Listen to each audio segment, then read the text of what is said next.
Welcome to the Derek Loudermilk Show. Today's guest is my friend, Dr. Maria Rothenburger, a spirit baby communicator.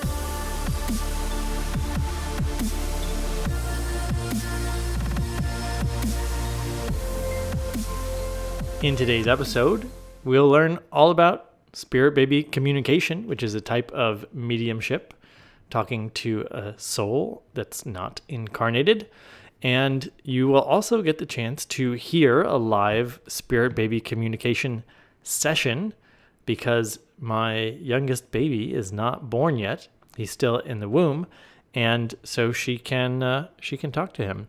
And you'll get a sense for the various aspects of what types of things you can learn from talking to a spirit baby and what that has to do with fertility, because Maria has a background in being a fertility and grief counselor.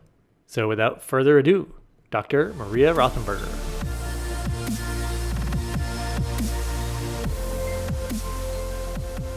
Maria Rothenburger, welcome to the show. Hey, Derek, thanks so much for having me. Yeah, good to spend some time with you. And of course, we are in the Ethereal Podcast Network together, but this is sort of the first time we've hung out. Yeah. So that's super exciting. And we're going to talk about spirit babies. And this is so fascinating because one thing I've sort of been aware of recently is that there's a lot of women who want to have babies that either don't have a partner or they're like in their 40s and they feel like they've missed their window. And I guess I didn't fully realize that it was like such a important thing for people, but there's like a third of women that want to have children don't or won't be able to. So I'd love to just start there and just maybe you could talk about like why this is such a big deal, or why is maybe from your perspective, what's going on with the like people not having kids that want to. Right. So I think that we can get into the gamut here, from earthbound stuff to more spiritual stuff. But just from an earthbound perspective, people are waiting. People are waiting until they have a career set. They're producing things first before babies. So there is a natural decline in fertility right now. Unfortunately, Western medicine will tell you that as soon as you're 35, this is for women, as soon as you're 35, that's it. Like all bets are off. I disagree with that. But yes, we do lose the majority of our eggs before 35. But fertility does not need to be like this devastating thing once somebody is 35. But right, so people are waiting to produce things before babies now. They're waiting longer. Whereas, people used to be married at 15, 16, 17, or really late, like 22. And then they would have babies pretty quickly thereafter. There is sort of this biological imperative to procreate, that just think about how socially it is, right? So we're asked if there's anyone special in our life, and then if there is, ooh, are you going to get married?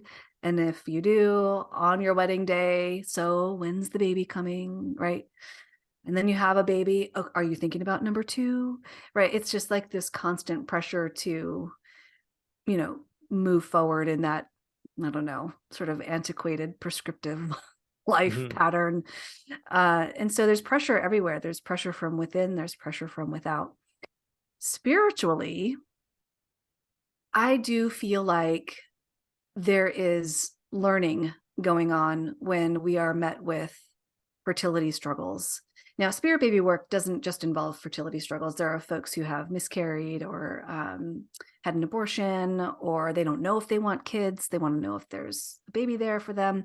So there are lots of reasons why people come to see me. But for the fertility struggles, I do feel like there is growth in that, or spiritual ascension, if you will. Folks So from the science perspective, I did my research on my PhD research on fertility stuff. It is the fertility struggles are on par with a life-threatening illness like cancer in terms of emotional and really spiritual struggles, physical Hmm. struggles, relationship struggles. It is devastating. And so if the folks that are listening or watching don't know, trauma is an extremely beautiful, unfortunately, way to experience movement into growth. I call it beautiful because we have a choice. We can take those experiences and move toward growth, or we can wither. And frankly, I experienced both. I withered for a long time. We struggled to conceive for 6.5 years, and I withered and withered and withered until I was a shadow of myself. And then I decided to do something different. And from then on, it's been a huge ascension process, painful, but here I am, a much better version of myself than I definitely was back then. So yeah, there are So lots of this came reasons. from your own personal experience? Yeah, I began to see a mental health therapist by training, and I decided to specialize in fertility issues after my own experience. Yeah. Back then, there were not many people, many therapists who knew about fertility issues because it's not, your standard depression, anxiety, bipolar disorder. It's not in the DSM. It's a medical condition. So the DSM-5 diagnosis would be, depression as due to a medical condition, something like that. But the knowledge, the breadth of knowledge that people had around how absolutely devastating fertility issues are, it was so minimal. So I decided to specialize in that myself. And that led to the spirit baby stuff, which I'm sure we'll be getting into shortly. But yeah, it's from my own experience. Wow. The guys that I know who are trying to have kids, their partner, the woman seems to put a lot of, I don't know, blame on herself. Like, why can't I do this? And it seems, yeah, it does seem to be a super challenge. Like these guys are telling me that they're trying to like lessen the burden or responsibility that their partners are feeling unsuccessfully. Yeah. Is that pretty common? Oh gosh, it's such a huge struggle for men. Yes. Now, of course, we're talking about heterosexual relationships, right? Yeah, and one of the biggest, I think, misunderstandings around what men can do for their female partners is to not say anything about their own internal struggle, because on the surface it looks like, well, I'm protecting her from more pain, more, hearing my pain and hearing more darkness or upset. But what that actually does is it isolates her. It makes her feel alone. It makes her feel Mm. like, I'm the only one struggling here. Why are you fine? I don't get it. So now I'm alone in this. I have to do all the things. Meanwhile, from a medical perspective, about a third of fertility issues are female fertility, a third are male fertility related, and a third are both. Mm.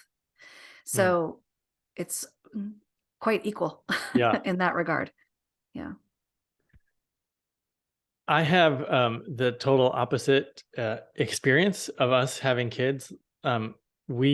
My wife and I, got pregnant like as soon as we got together, essentially. Mhm, mhm. um, he already had talked to our son, and he was like, "Hey, listen, I'm gonna introduce you to your partner, and we're gonna be a family." And he was like pulling the strings from the non-physical realm. And so she already knew what he looked like. She already knew kind of who he was, and then she just had to read the signs, like, oh. And so she asked me on a date simply because the I Ching was like, "This is the guy you should ask on a date." I love this. I was actually dating like three people at the time. This was my first time in my life where I was like free to casually date, and I was very excited. And then all of a sudden, like I had to stop doing that and sort of commit to being a father and this pregnancy. But it was like, you know, the total opposite of people struggling to conceive. It was like just super Mhm, easy. mhm, mhm, mhm. So yeah, I feel like I have a lack of understanding or empathy, perhaps, of what other people might be experiencing. Yeah, well, you might know it because you've likely had experiences in your life that were really challenging. If you've ever felt like stripped down to, the rock bottom experience, Mm, I just don't even know who I am anymore. This is so devastating. That's then you can develop at least sympathy, if not empathy. It's the same darkness. Uh, everybody has to experience those growth moments. It just mine so happened to be fertility issues, and hmm others are other quite devastating things. Mm. So that the changes in the growth that you experienced or had to make, how much of it was physical, I don't know, nutrition, lifestyle, and how much of it was other things? So when you in general, when one is attempting to conceive and having trouble, they go right to physical. I mean, Hmm all of the things. I'm going to take all the supplements. I'm going to do just the right amount of exercise. I'm going to do the acupuncture and I'm going to do it all. Um, what I have found, and not just in my own experience, but working with others now, that actually begins to create more of a desperation in the body, and the body goes Mm. into just fight or flight, almost like apocalyptic feeling, like survival mode. And that actually is not great for fertility, right? I like to use the analogy of a uh, a an animal being chased by a lion, for example, right? A gazelle being chased by a lion. One moment she's, easily grazing in a meadow somewhere, and here comes a lion stalking her, and she takes off, runs. The lion gets tired and goes off on her own somewhere and back to her pride.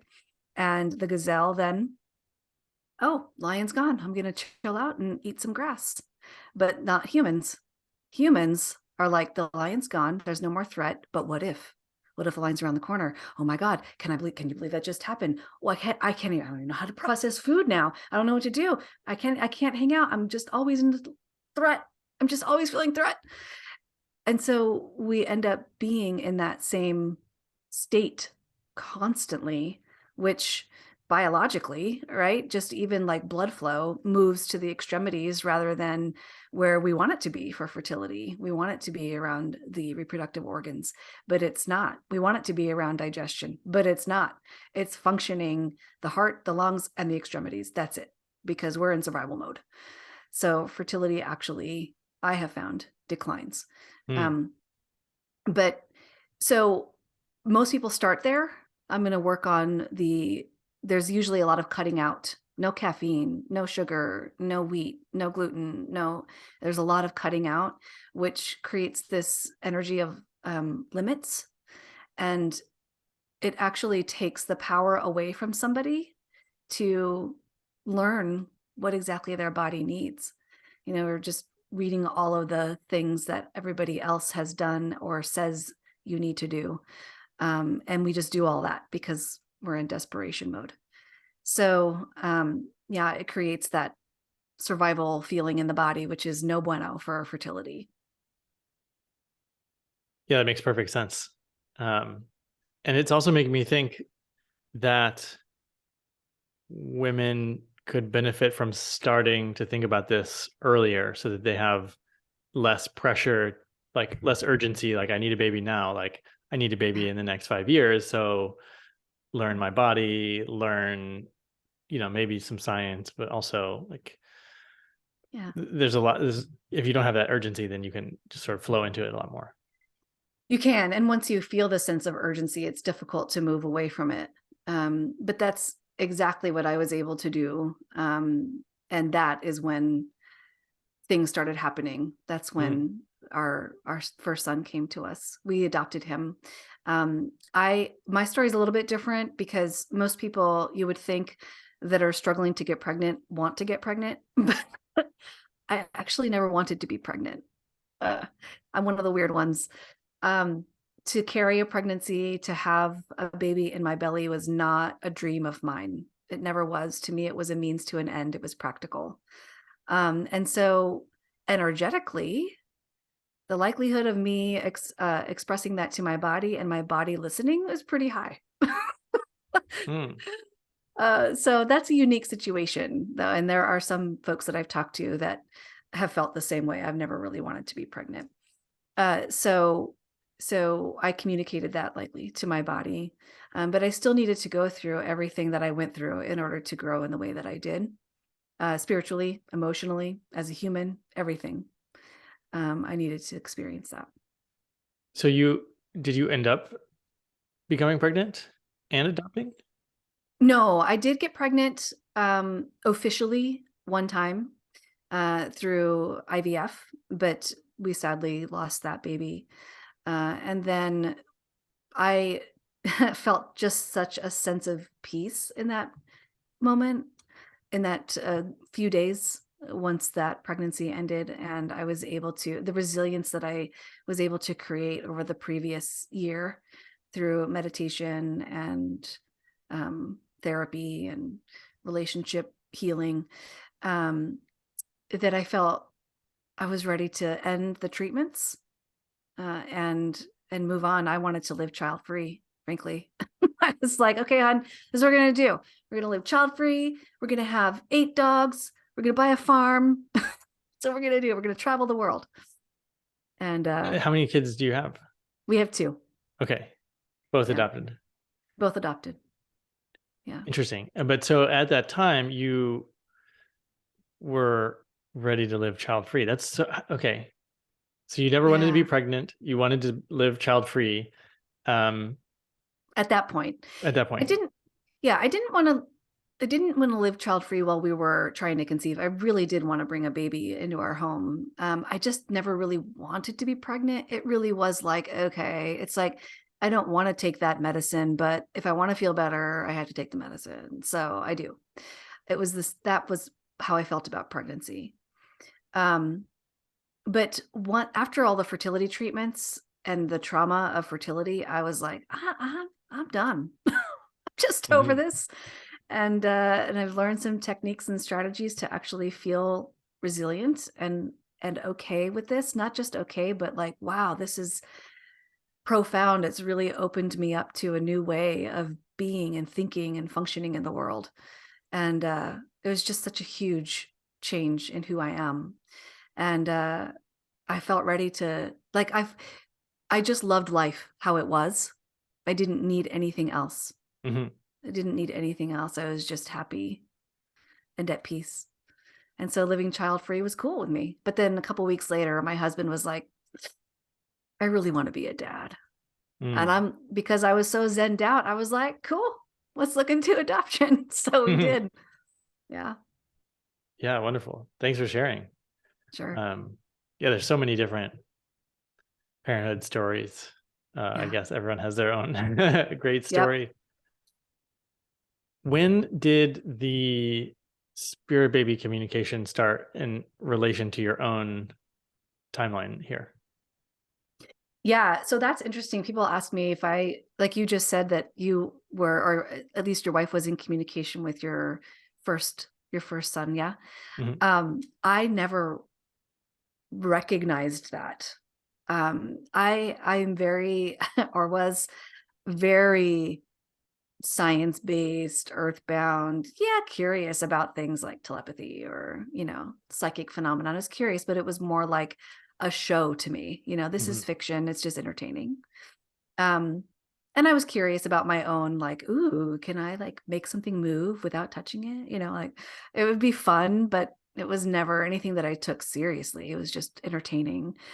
So what happened was I should say there were many metaphysical things that occurred while I was moving through this fertility journey.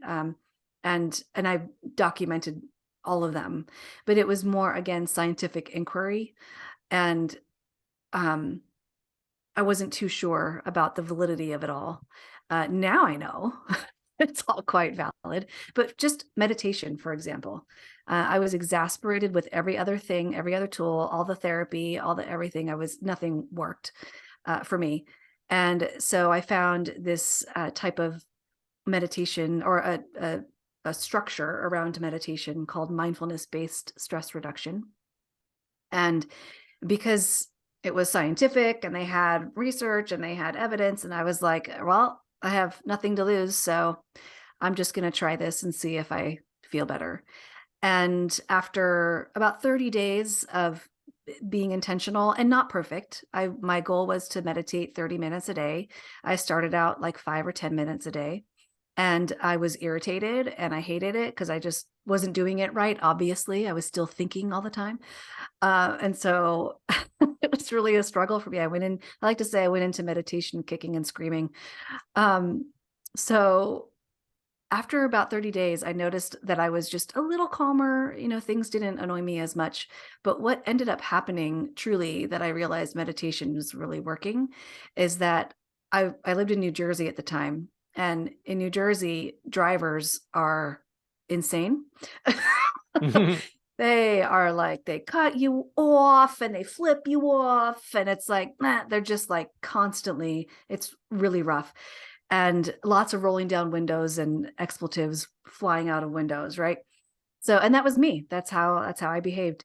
But after about 90 days of mindfulness-based stress reduction, someone cut me off on the freeway, on the highway is what they call it there. And my very first thought was, ooh, I hope they're okay. And after that, I went, what the? Who am I? Exactly. Who the heck am I anyway? That was my evidence that meditation worked. So flash forward a little bit. I was now specializing in fertility in my practice. And I was working with somebody who had lost her twins in utero. Traditional psychotherapy, grief counseling, that kind of thing, with the fertility slant and infant loss slant, obviously. And all of a sudden, these two little beings came into my awareness, and they were really adamant. Well, one of them especially was extremely adamant about me telling my client that they were there. And I thought I was psychotic. Because what other explanation can I give for that? And I said nothing. I just continued with the therapy session, and they're talking to me the whole time. So imagine trying to have a therapy session with somebody, but there are two other beings in the room talking at you. That was an experience. So I ignored it. I never communicated back with them. I was just like, this isn't real. I must be experiencing a lot of stress right now or something. I don't know. And so I ignored it. Well, on the way home that day, I was listening to one of my favorite podcasts at the time. It's called Flow Dreaming. And she's a medium, and she talks a lot about metaphysical stuff. And they were telling me, we're going to mess with your podcast, like your electronics in their car, to alert you that we're here. Specifically, again, one of those souls was much more the instigator than the other. The other one was quite calm. And so he kept switching the podcast episodes back and forth, back and forth, back and forth. Now my sciencey brain is like, there's an electronic glitch here. There's a glitch here. I don't know what's going on, but there's a glitch. And then it stopped playing, or it stopped switching, and it landed on a part of an episode where the host said, "Get over yourself." And I went, oh my God, you cheeky. And I still ignored what was happening. And I was worried that I was experiencing some kind of psychotic break, completely not typical. That typically happens much younger age. Um, and so I just observed. And before I saw that client again, these souls, they were moving things in my house. They were making me hear things like chimes. Um, Things would be tipped over in my house. Like it just didn't make any sense. And they were telling me, we're going to do this, and then it would happen. Mm. We need you to know that we're here. So what ended up happening was I saw that client again. It was a couple more times before I built up the courage to ask her, hey, how open are you? Because they're still in my ear. Souls, babies always come to my left side. They're in my ear. And I asked her how open she was, and she said, I'm really open.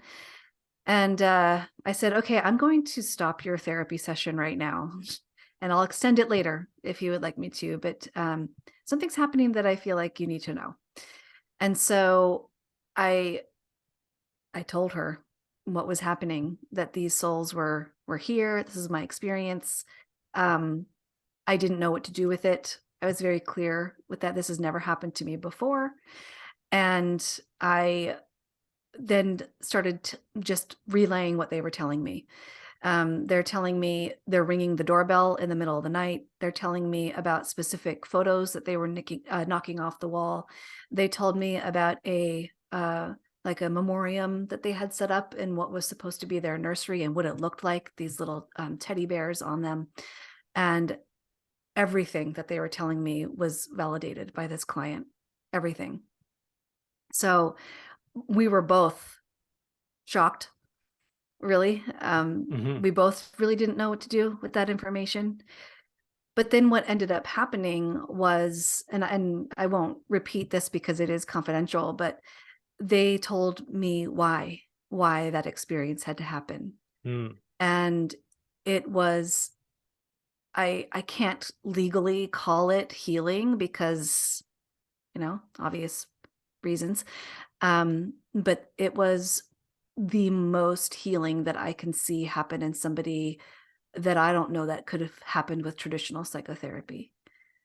It was such a profound shift. She brought her husband to a couple of sessions, and again, things were being validated that I couldn't have known. But it felt like they found closure with that. Mm.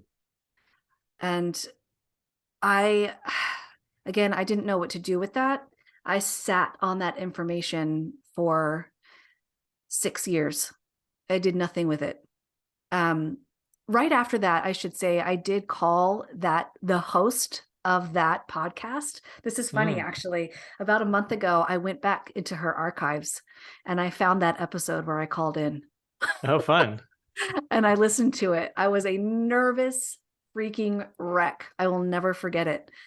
But I asked her why, but A, is this real? B, why would this happen? Did something happen in my brain? Or C, I'm looking for this scientific Mm-hmm. reason.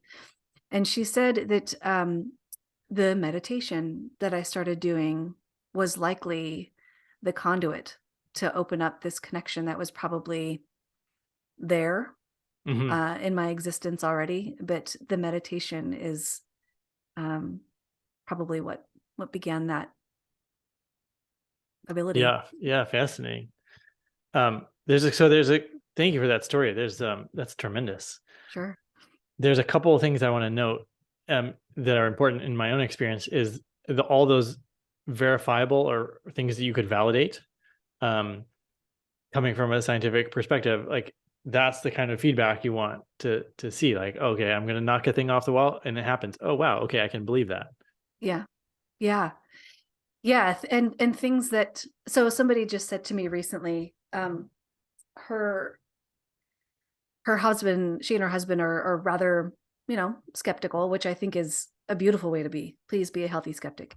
But she said, she came to me for a second session And she said that her husband was, he said she can't know that from like social media searches or Google searches or things. There's things that I would not know. And I'm like, I still don't know. It's the babies that know. I don't know. Yeah. Just in that last session that we had, I said your baby girl is wanting to communicate to your husband through coins. Like, but coins, not like, oh, I'm walking down the street and I find a coin. No, this is like odd places, like a coin in a shoe, like something like that. Mm-hmm. And she said that she told her husband about this, and he actually gasped because he had found two really bright, shiny coins in two odd places, and he was showing them to his colleagues. And then she had this session with me where the baby told me about them. That's so fun. He's like, whoa. No, and That's that's not awesome. something, right?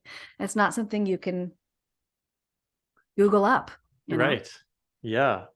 And I always, when I'm working in Dreamtime, I'll always ask, like, can you give me like a confirmation sign in a way where I'm gonna get it, like for Yeah. me to get it, and which is different for all people. Yes, it is. So the other thing I'm curious about is, did you at a younger age? Because I find that a lot of people who are naturally gifted and their gifts come online, it's like they had them when they were a kid and they shelved them for safety. Or they turn them off for some reason. Did you have that? Does it run in your family or anything like that? So that's one of the things that the medium said, that it was likely genetic. And so let me answer the first question. One, no, I did not tap into this when I was a kid at all. I did not know. That's unusual. I know for a lot of mediums, psychics, that kind of thing. I know that I was a highly sensitive person. I could feel other people's things, but I didn't know it. I didn't know that's what I was feeling. I just thought that it was all mine.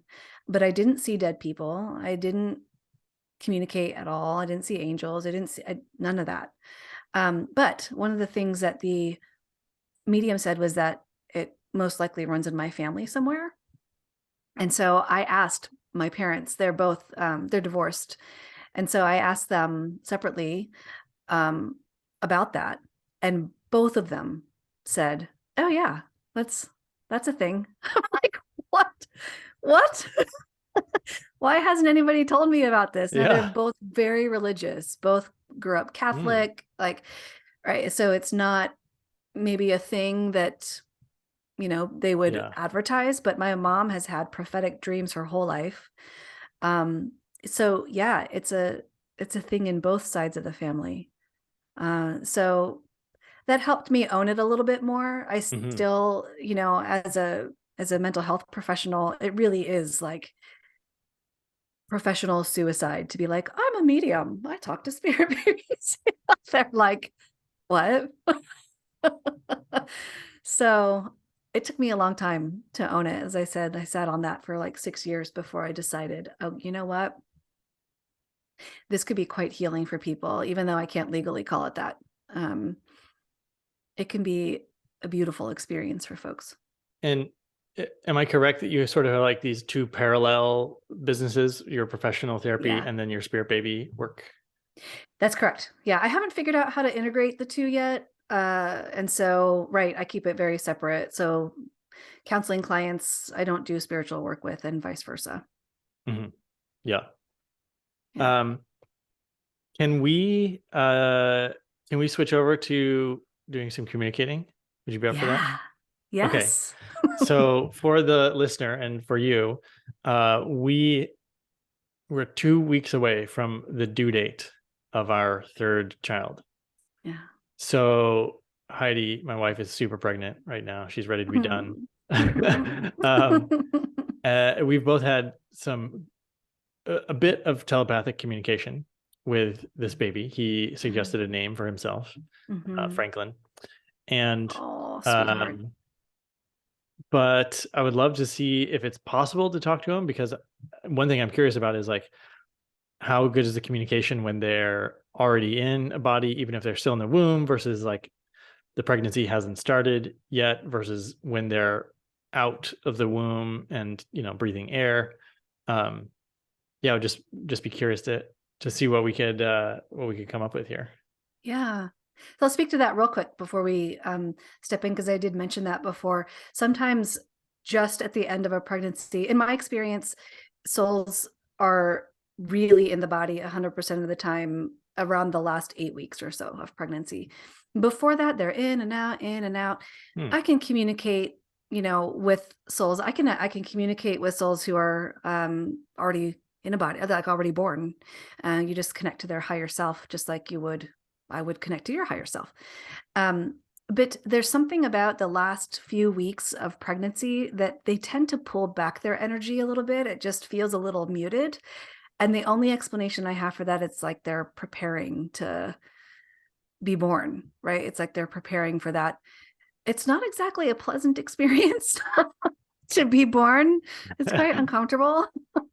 Uh-huh. Um, But yeah, so it might be a little bit muted. I do have some crystals, as I said before, to help amplify the energy, but I will see what comes out.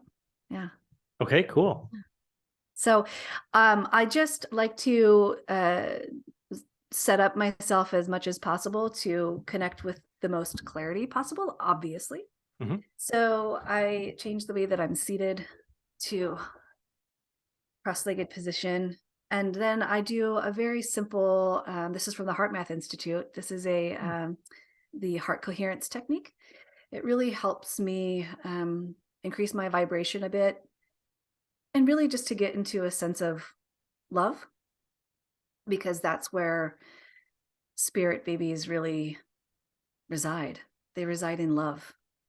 So just do that. It's very simple. I inhale for the count of 5 and exhale for the count of 5. And then I intentionally bring about a beautiful memory of love for myself. So I'll do that. It just takes moments.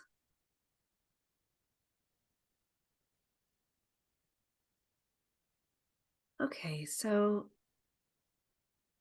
just calling in for the highest good of all, spirit babies, and any guides and angels who wish to join this process today, again, for the highest good of all. Okay. There's a being here also that's here for your wife, actually. Mm. This feels like, it's interesting. It feels like a guide, but also really pure energy that is almost on par with an angel. So I'm not sure why they're here, but okay. They just said they're just overseeing. Okay. Thank you. This guide just said that they are sending some, there might be some, obviously in late pregnancy, there's physical discomfort, but there's something specifically around the lumbar region that is irritating. And they're sending, it's almost like they're sending an energetic sort of, mm, I'm thinking about my husband's back surgery where they put they put a device between his two vertebrae. It looks Mm. like that energetically, like they're lengthening just that part a little bit. I don't know enough about anatomy to speak to the number of the vertebra, but there's like an energy in there that's helping separate, so they're not just laying on top of each other Yeah. or squeezed. Okay. Where's your baby? This is interesting, actually, Derek. I'm connected to your second kiddo, Mm. their higher self. This third baby is very connected to that, to your second kiddo. So when I see this connection, there's usually like conversation around the baby. Thank you. Your second kiddo feels really like there's a lot of water that to me is very flowy, arty. Um, I suppose Pleiadian, if you will.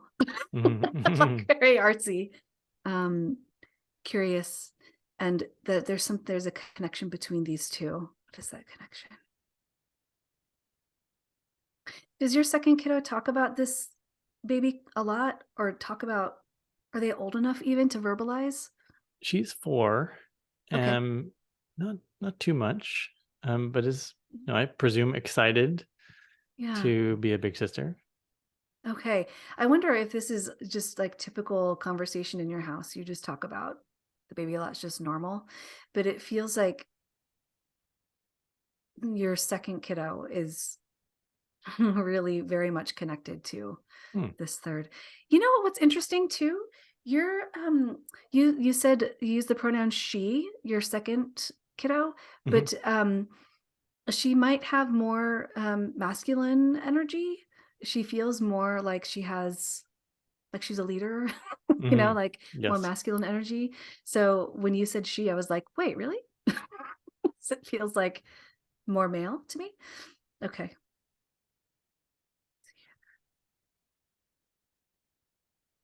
I'm trying to call in your third baby here.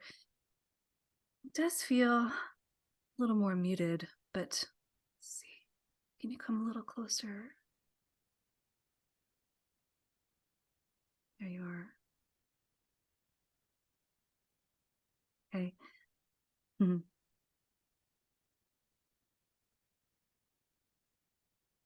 I'm just going to grab some crystals closer to me here. Yeah. There is a sense of pretty large purpose for this kiddo. I do feel that there's some like mutedness. It's like difficult to get super sharp with Mm. this soul. But let me see, what can you just explain your experience right now? Okay. Okay, this is interesting. Usually babies, they'll talk to me about being, especially in late pregnancy, of course, being quite crowded, but this soul feels comfortable. Almost like, I don't really want to leave here. Um, seems pretty chill. Like, this is fine. There are some like times where he may, thank you. He just said um that you're, what song are you singing? To him, there's a song that you're singing. And he may move around a little bit with that, but mostly chill, like laid back. What's the song, the music or song that you're singing or playing for him? There's music. The first thing that's coming to mind actually is the song for the TV show Outlander. We've been watching this show together, and Nice. it's sticks in my head a lot. And I think Okay. probably Heidi sings it Okay. as well. Does she notice movement when that song is being sung or Yeah, but I'll played? have to check with her to see if there's other songs that maybe she's singing that I'm not aware of. It feels like your voice. Your Hmm. voice is your voice is important to this kiddo. Let me see why. Oh, well, mom too. But there's something about your voice. Do you play music? Like, do you like guitar, or like, are you a musician? I dabble in Okay. There's, banjo, piano, various drumming, but I like to sing. you do. I'm mostly a Okay. singer. Yeah. Okay. This is what he's connecting to. Hmm.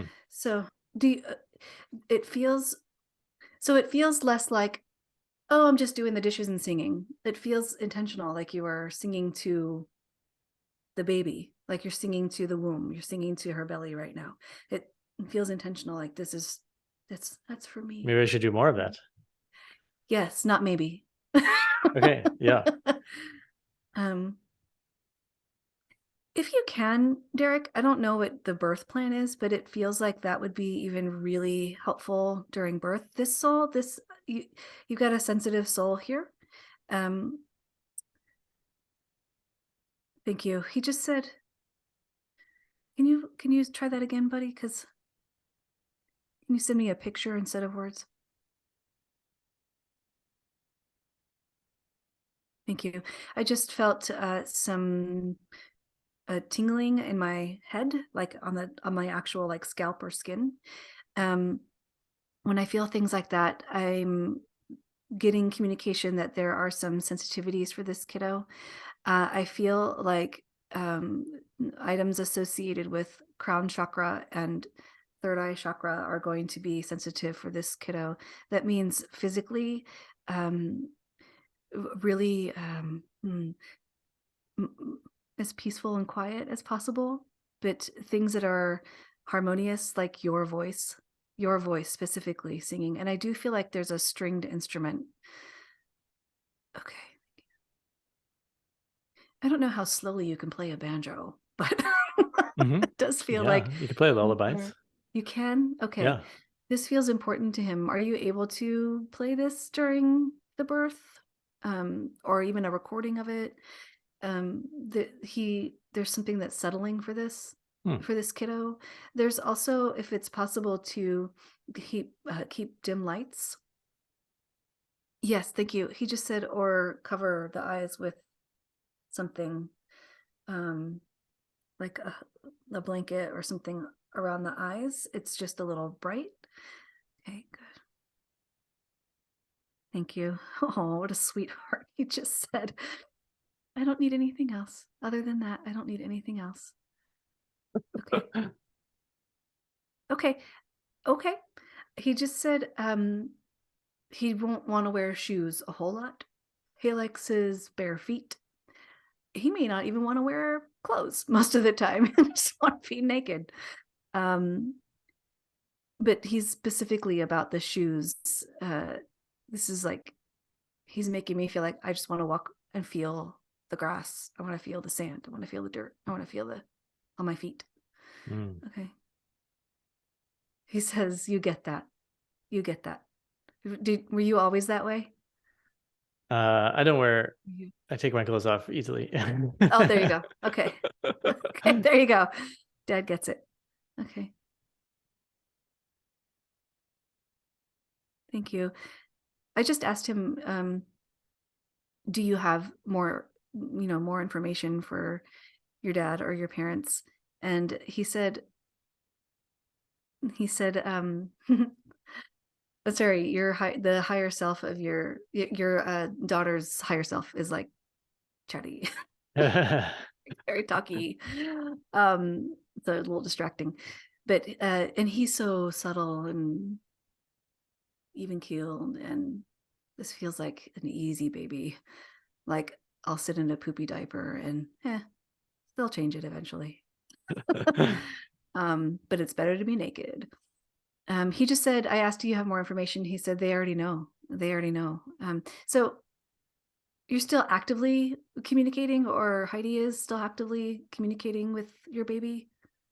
She's Like in been doing spirit? quite a lot of meditating, just sitting and talking to him. Yeah. Yeah. So yeah, he's like, what, you know everything. Okay, well, when is he But gonna what do you like to come? know? When is Good he gonna question. arrive? That's a question. Okay. Mm, so I'll say this, when I have communication with just souls in general on the other side, but certainly babies, sometimes I'll um the person won't want to hear it, but I still have to say it. I feel like he might be a little bit late. Um so actual due date is 2 weeks, yeah? Yes. Okay, it feels like a little bit later than that. I almost feel like he's pretty comfortable in there. Being in the body. um Our other two kids were 2 weeks late each. oh, okay. Yeah, and I was wondering because Yeah. we would start to get closer to the solstice, and I was wondering if that was going to be important or Mm. if there's Oh, anything he's let me ask about that. trying to time. Cosmically. Mhm. Hmm. It's interesting. He's the way that I feel about the solstice when I So how I do it in my mind's eye is I compare an energy of one thing to the energy of the soul. They don't seem to totally match up. Solstice actually almost feels a little bit too energetic. He's more low key, more Mm. chill, kick back. And so, yeah, it might be. I don't feel like it's 2 weeks late though. I don't feel Mm. like that. It feels shorter than that, maybe 6 days, something like that. Um, right. Okay. Thank you.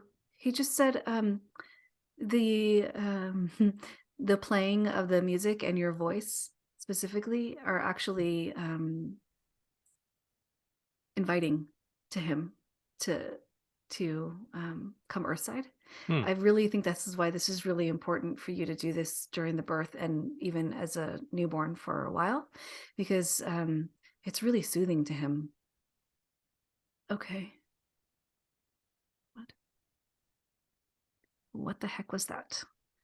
Can you show me that again? Okay. All right. Once in a while, something will pop up that I have no symbol for. I don't know what this means. He's showing me like a fish. I don't know if it's an actual fish or a toy fish, or there's something about he's showing me a fish. So let me just ask, because sometimes it's difficult for me to discern if this is literal or if Hmm. there's like a symbolic meaning to it. So do fish mean anything to you? Not really. Okay. Other than like thinking about, I'm wondering, I don't know much about astrology, but there's perhaps if there's like a Pisces related uh Pisces thing. thing. Yeah. Okay. I'm only seeing one fish. Okay. I don't know enough about astrology either. I mean, certainly because we're past Pisces, but there could be like Pisces rising. I don't know enough about Yeah. that, but there is something about that that's important to him. Oh gosh, how funny. He's like cracking up. He's like laughing about this. Why is that funny? It's like, oh, being human. That like especially I don't know how you function, but I like to be quite discerning. I like to have evidence for things and like, I want to know exactly, can you show me this the plan and ABC 1, 2, 3? And he's like, sometimes it's not that. Sometimes it's just not like that. He feels philosophical and like almost like a Buddha. He feels like um it almost feels like he doesn't say much, but when he does, Mm. it's profound, you know? Interesting. Um, yeah, so sometimes you don't need an answer for things. It just is the way that it is. There is meaning to this fish, but I don't know what it is. And he's just laughing about it. But perhaps there is an astrological thing. Um, the way that what I'm actually looking at looks like a real fish. But uh, again, I don't know astrology enough, but are there water signs around this time?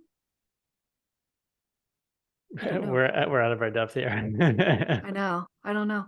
Yeah. Um, Age of Aquarius right now. I don't know if that's Age of Aquarius. Although interestingly, Aquarius isn't a water sign. Isn't that funny? oh really? I think it's a Air air sign sign. maybe? I think it's air. Yeah. Okay. Um, so anyway, I don't know about that, but shoot, maybe we can just look that up eventually. But okay, what else do you have to say? Do you have any questions, Derek? I guess this is fantastic. Is there anything he's coming here to do that he could Mm, apprise us of his purpose or mission? yes. Yeah, I think I said this already. He has sort of big purpose. When I say big, I don't mean like more important than others. I mean impacting more people than perhaps others, like global versus micro, macro level versus micro. Okay, what are you doing? when I tap into his purpose, Derek, I just feel such a sense of peace and love. Like I want to cry. Hmm. Okay. That's good. Thank you. He has. Okay. Thank you. He said there is micro work too, but it expands beyond. It's like the micro work is practice for the macro. Um, are there people in either of your families that are maybe more distant or not as connected to you, but you would like that to be? He's talking about that his function is to help bring souls back together that were kind of apart or separated. On the micro level, there's bringing something back together. Uh-huh. Okay, thank you. He's not talking about the energy of like a massive argument or fight or something like that. It's more like drifting. And thank you. He said, you're so funny. He just used my words. When I do couples therapy, I talk to people about turning toward one another rather than away. And he just said, I'm helping them turn toward each other to like look. Thank you for that. Yeah, so I don't know if that's happening in the family somewhere on either of your or your wife's sides, but his role is to help soften. It's like that's the words are so darn limiting, but he's helping soften some things to help you turn toward one another again. And then that's practice for macro stuff. I do feel like this is relational. Like some souls come in to impact the planet. Some souls come in to work with animals. He's working with people, with humans. There is an overall softening. It's like, you know, how we're so, you know, war-based and he said, she said, and I'm right and you're not, blah, blah. He's guiding folks to soften. That's the best word that I can come up with. I'm sorry. Soften toward one another. Yeah. There's a big, you know what else about him is he doesn't feel like, he just feels so humble. He feels so humble. Like look at what I get to do. I'm amazing. It doesn't feel like that. It's just, you know, that whole I'm just being who I am and here's what happens. What a beautiful Wonderful. Yeah. human. What a beautiful soul this kiddo is. Yeah. Yeah. Interesting.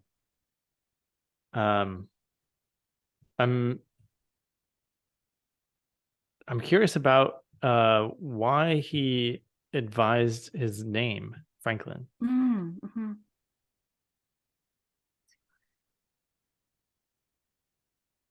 Mm-hmm. Okay, thank you. There, it's less about the actual name and more about the resonance of the sounds. He's talking about the AN specifically. Okay. Okay, thank you.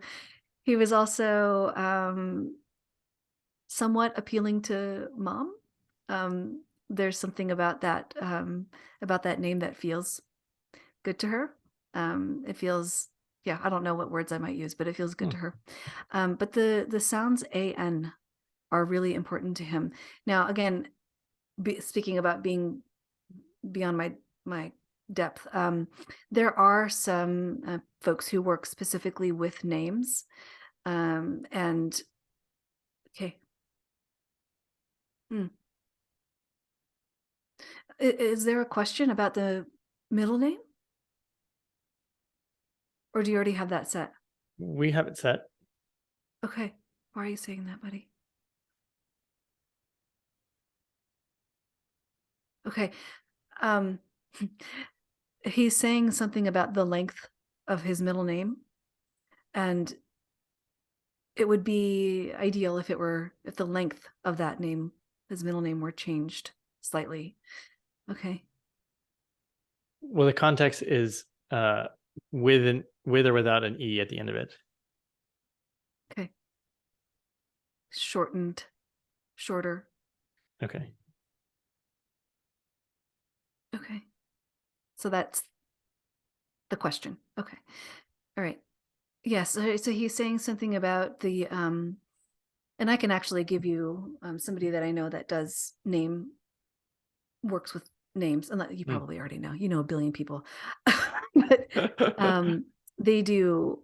You can actually even go on his site and pull up um, the name and look at the different meanings and things for that name. But it really is the sound AN that's important for him. I don't know why. It does have something to do with his role on the planet. This helping people soften toward one another, but I don't know exactly how or why that works. It's beyond me, but yeah. Right. Yeah, and if you can shorten that middle name, it would help with that resonance. Okay, interesting. Yeah. Yeah. Okay, he's bringing up mom really quick. Let me ask about that. Okay.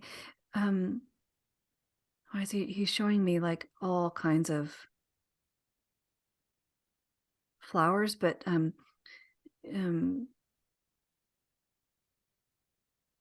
like he's wanting to put one in her ear, like you might see in Hawaii folks with the why do you want to do that? Oh, that's a new one for me. Thank you. He's saying that she's clairaudient. She can hear him. Does she hear in meditation? I always think of her as clairsentient. Okay. Just inner knowing, but maybe she could develop clairaudience. Yeah, I think it's there. He's saying she can hear him. It sounds like okay, this is strange, but it sounds like you know how whales communicate with one another? It sounds like that. Yeah. Okay. And that's why he's showing me the flower near her ear. I've not seen that before. That might be just a new symbol for me. But I will describe this flower. I don't know flowers well enough. There's lots of stuff that I don't know. It looks like a little, it's about, 2.5 inches in diameter, and it's got really big pink petals on it with a yellow center.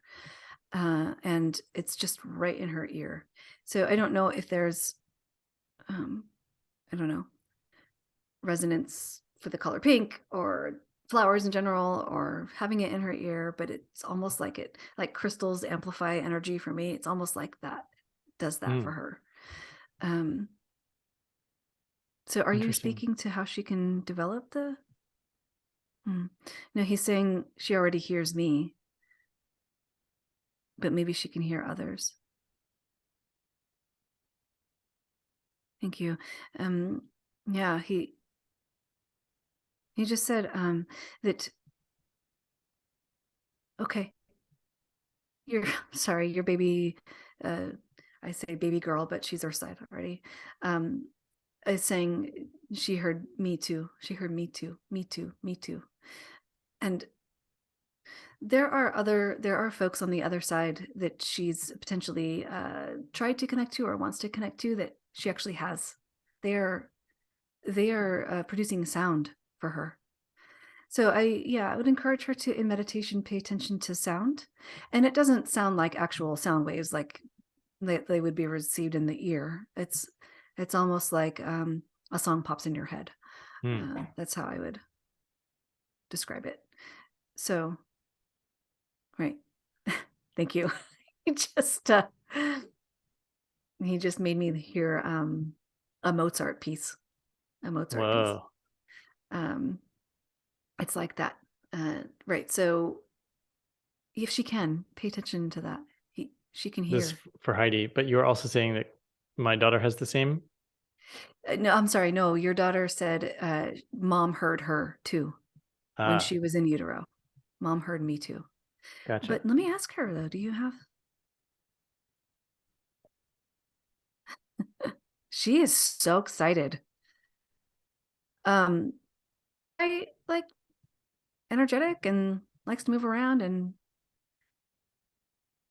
do stuff, explore stuff, see stuff, touch things. Your daughter, Yeah, for sure. sensory. Yep. That's her vibe. She's fun. Yeah. Okay. It's right. So, yes, to the Claires, but she said all of us. All of us are the same Mm. way. Mm. So, okay. Thank you. Your Franklin. He just said this is one of the reasons why he chose this incarnation in this lifetime is because the two of you are so celebratory when it comes to extrasensory perception, but also balancing it with actually living your life and not getting stuck there, or not getting stuck in one area or the other, but creating balance. Yeah, there's also, oh my gosh, there's certainly a past life connection with really all of you, but he's talking about connection with Heidi, with mom. Okay. Thank you. I asked about details of that, and he's not wanting to give them.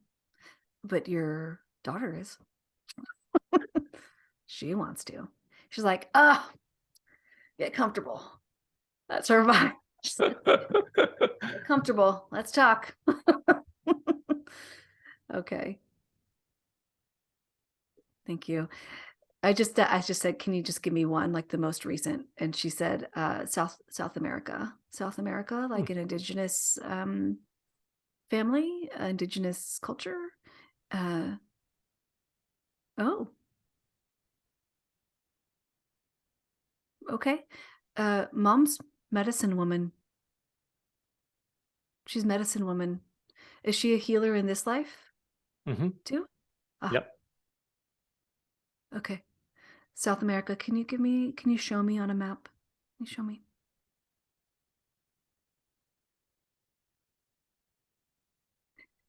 Okay, here we are with more limits. My geography is terrible, but I'm looking at South America on the east coast, down toward the bottom tip of that continent. I do not know what that country is, Be but it Argentina, does. Okay, Patagonia area. okay. It does feel like there's coast nearby, and she's medicine woman. Oh, full circle. Baby boy popped in talking about the fish being used for medicine. Is that medicinal purposes? Oh, the bones specifically, the bones of fish specifically. Oh, It's wow. like they're ground into powder or something, dried Hmm. out, ground into powder. Okay. Weird, but not weird, I suppose. It's inhaled. Oh, interesting. Yeah. What the heck? Okay. Right. So, your daughter saying that's the most recent life with mom as medicine woman. Cool. And all three of them were together in that circumstance? Uh, your daughter's just talking about being with mom, but certainly they could have been. Let's see. No, it just feels like daughter with mom. Let me see what their relationship was then, because so mom was medicine woman. Okay. She just said a word to me, acolyte. Acolyte, Like a apprentice, like an kind of? apprentice. Yeah. I don't know that they were biologically related, but they were very close in that regard. Yeah, I do wonder about your daughter being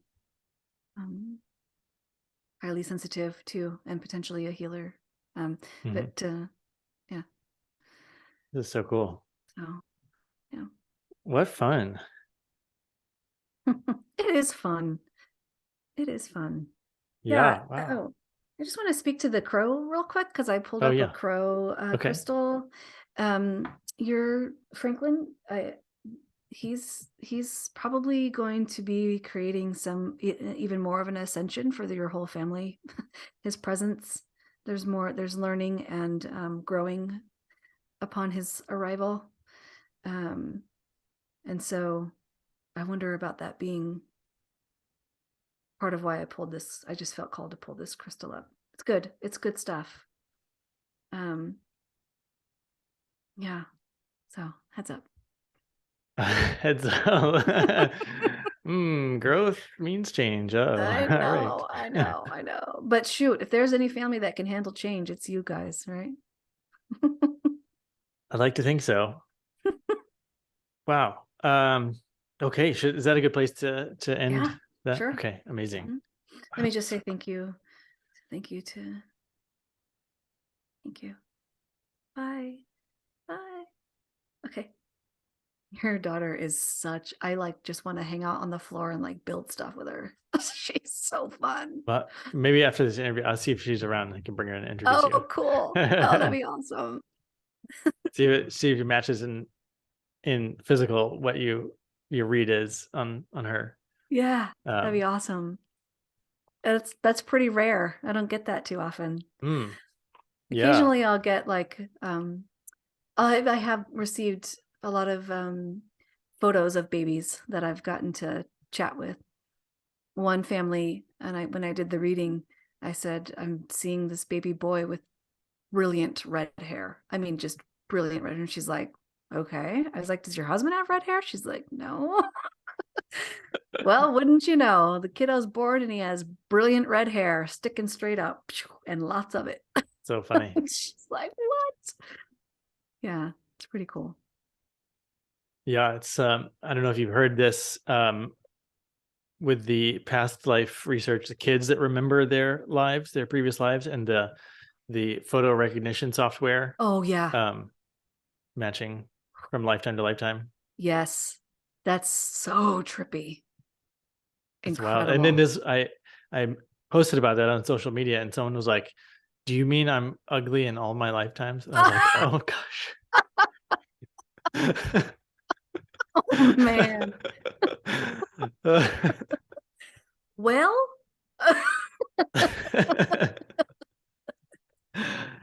I don't know though. I have to say, I have a past life memory that actually is it explains the fertility issues.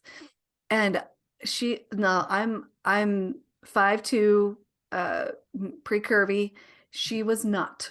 She was quite tall and thin and long blonde hair. So there you have it. Were you ever a man? Do you have any yes. memories of being a man? Okay. I ran into my husband actually as a man. He did not like me. Really? Yep. That sounds interesting. Yeah, it was fascinating. Yeah. Wow. Yeah, just curious. You might have told me, but I don't think we shared specifically the crystals that you're using and how you use them. I'm a huge fan of crystals, so I'm kind of curious, like how you work with them. I'm addicted. Well, with spirit baby work, I work with them in all kinds of ways. But I just created a crystal grid a couple weeks ago for something that I wanted to intend. But for spirit baby work, I'm really using them to amplify the connection, amplify the loving energy. But I also am able to glean what folks need in terms of their current energy and their potential intention for creating change in their own body, mind, soul. And so, but then also, of course, they tell me a bit about the baby. So in this case, I have the amethyst, which is very crown chakra, very connected to the other side. To me, it's like the equivalent. I always say it's the equivalent of the lavender essential oil, like it does everything. It helps amplify dreams. It helps psychic connection. It helps mediumship. It helps everything. And I just feel like this kiddo is headed for that. So there's that. And then the crystal towers they really just, I wanted to bring those in because I know that it's toward the end of the pregnancy and I need more amplification of energy. So I got 4 of the crystal towers to help amplify that connection. And so it was muted, but probably better than without them. And then I just felt called to pull that crow black tourmaline. I just feel like that's symbolic for the near future, his coming earthside fully. Oh, cool. And some spiritual change, some newness. Yeah. Yeah. Well, I really appreciate all that information and you doing that session for us. I have a couple slightly unrelated questions that I'd love to ask before we wrap. You said earlier you value like healthy skeptics or the proper approach to skepticism. And I've heard you say maybe on the beginning of your podcast, like, I'm not willing to just accept everything that people are saying. And I'm curious if there's anything that you've looked at the evidence and you've rejected because it wasn't solid enough for you, or maybe your process of like healthy skepticism. Yep. This totally just happened. Okay, so when I ask for signs from the universe, I like to have them at least 3 times. So for me, once, okay. But after I see something or experience something 3 times, I write it down and it's held in suspension. It's like, okay, this is in my bucket of, I can't totally explain that. But this just happened. I got a sign supposedly 3 times, but it turns out it's not a sign.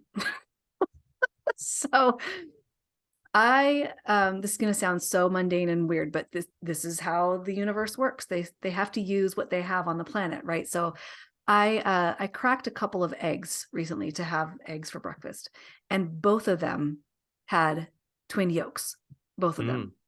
So I'm like, what is this? Like 2 eggs, 2 yolks each, 2, 2, 2. Then I happened to look at my phone that day and it was 2:22. Okay, that's the second sign. All right, what's the next thing? Well, my son was making, he's 12 and he's an amazing cook. He's so great. He was making himself some kimchi fried rice and he cracked 2 eggs and both of them had 2 yolks. Whoa. Wow. So I'm like, there's the third sign. What's the universe trying to tell me? Well, I look at the carton of eggs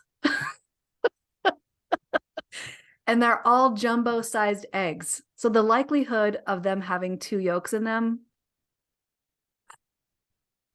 it's higher, right? Like, I don't know. Sure. It's higher. Yeah. So 4 eggs in there had 2 yolks each. So to me, I'm like, all right, I'm not gonna make this a sign. I'm gonna ask for something else. Universe, if you are attempting to communicate something with me around 222 or the numbers, please send me 3 different signs, not the eggs. Okay. So now I'll be looking for other things and marking those down because I have now discounted that. Another one might be our dog was, we had to lay him to rest a couple of months ago. But before that, I just had a distinct feeling that my other dog that we had to let go years prior was around. Like, I'm waiting for you. I'm going to bring you, to the other side. And all of a sudden, like out in the backyard, the porch light just kept flickering on and off and on and off and on and off. And it was random. And so I'm like, is there an issue? Here's the discerning part. Check the bulb, check the electric connection. All right. Like, is there actually something going on here? Everything was fine. Brand new bulb. And it kept doing that in the weeks leading up to us letting our sweet Jakey go. And once he was on the other side, that completely stopped. It has not Mm. happened since. So to me, that's in my bucket of, I can't explain that totally. So maybe Hmm. that's a sign. Gotcha. And the more and more that I get information like that or see things like that, um, that to me is okay. That's evidence. So Gotcha. Yeah. So like personal experiences where you try to build as much evidence around them as possible before you put them in one bucket or another. Makes exactly. sense. Yeah. Oh, you know what's funny? What's up on my screen right now? I just ordered something from chewy.com for my dog, Hmm. and I got a discount, $2.22. Can I have signs in another way, please? Well, what do you think that There you go. is? What is it relation to? So every time I see if something is number related, I look up one of my favorite uh, numerology websites is called Joanne's Sacred Scribes. And I always just, that's my default. I go to her website and I look up what 222 means. That it just seems to have a richness there that I don't find elsewhere. But I always look up um, that website first. Hmm. And then I look at the context, right? So now 222 on a dog related thing, maybe I'm looking for something around that. So I'll look to see if there are other signs that come through that are related to animals or my dogs in some way. So it's a process. It's not like, magic immediately. I know it. It's a process. Yeah. Yeah, and I feel like a lot of times, right, we're constrained by our vocabulary, we're constrained by Totally. our experience, and there's maybe a really rich density of information that wants to come through, and we're just like too Yes. inexperienced to understand it all in a That's way. right. That's why I'm feeling like Franklin's laughing about the fish. Like, oh man, it's just, you don't have to try to explain every little thing. Yeah. Um, Language is so limiting for sure. Actually, that's one of the things that, so in our telepathy course, we encourage, actually working on your vocabulary will increase your ability to perceive um, or just get more meaning from things that you're getting. Yes. Yes. Yeah. It's interesting. I just had a little thing with my husband around words. I said the word superfluous. And he's like, why are you saying that? I was like, well, it means extra. He's like, why didn't you just say that?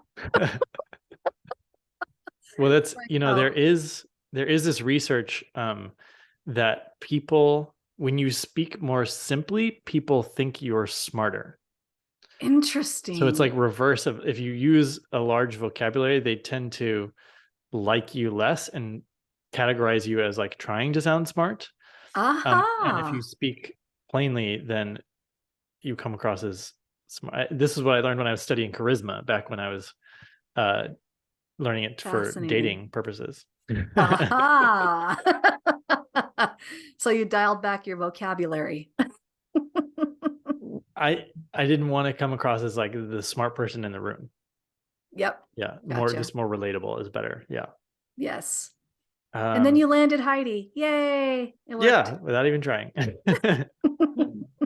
The other thing I wanted you to touch on, if you would, is the role of imagination.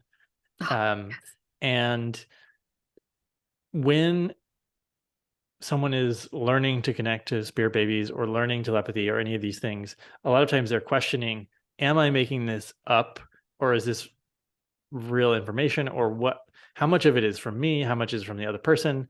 Could you just talk a little bit about that for yes, you? for sure. Yes, imagination is essential. Uh, that was my experience, by the way, when I first started this work. Um, I poo-pooed imagination, right? Like that's child's play. That's not serious stuff. And when I very first started when I was going through Spirit Baby like training, when I was learning really how to do this and to work with folks, my mentor said that that I had to figure out a way to invite in that playfulness, that child's play, Mm. be quite, um, imaginative, because that's when the messages come through with more fluidity rather than left brain kicking in. What's the meaning for that? How does that make sense? That doesn't compute. And so I actually, even today, I like to know as little as possible about people, because I know my left brain is going to kick in and be like, that doesn't make any sense, you know? So I just invite in imagination. I invite in that playfulness. Imagination might be the only one word to use to describe the feeling that I get. It's openness. It's openness to experience. What happens if I push this button? It's like that, Ooh, let's have some fun. It's more that. And especially with spirit babies. With other kind of mediumship work, it feels less playful.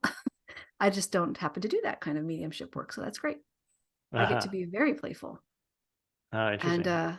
I think it's the most, aside from meditation, the most important tool in this kind of work is to invite in imagination. And sometimes it really doesn't matter. Like in past life regression work, when I do past life regressions with folks, yes, that's a frequent dialogue. Am I making that up? I don't know. It doesn't feel, I'm not sure. And in past life regression work, I like to say it doesn't really matter. It doesn't matter. What matters is how it affects your present life. Mm-hmm. How does this affect you now? Out of all the possible imaginative things that you could have created, why that? Why that? And how does that impact you now? Yeah. Excellent. Thank you. Yeah, sure. Anything I haven't asked you about that you want to share with the listeners? Oh, I think we've run the gamut.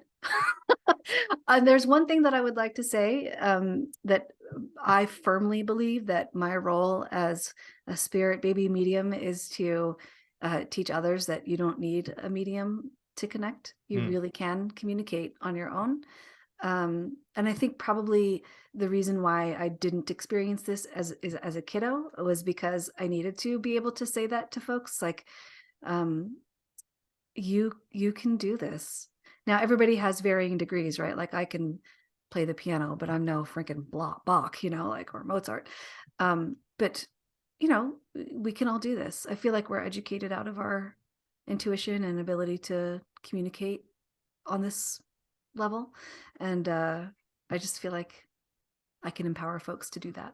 And I have a cat back there. So Yeah. Hi there. Wonderful. hi, Tammy. Well, so much fun. It was great. Yeah, thanks, Fantastic. Derek. Yeah, sure. Where would you like to point people to find out more about you? Probably the best place is my website, drmariarothenberger.com. But The Reluctant Medium has more content like this. That's my podcast. And social media. Instagram's probably the most active. So you can find me there as well. Dr. Maria. Super. Yeah. Well, thank you so much. Right. Sure thing, Derek. Thank you. Bye-bye.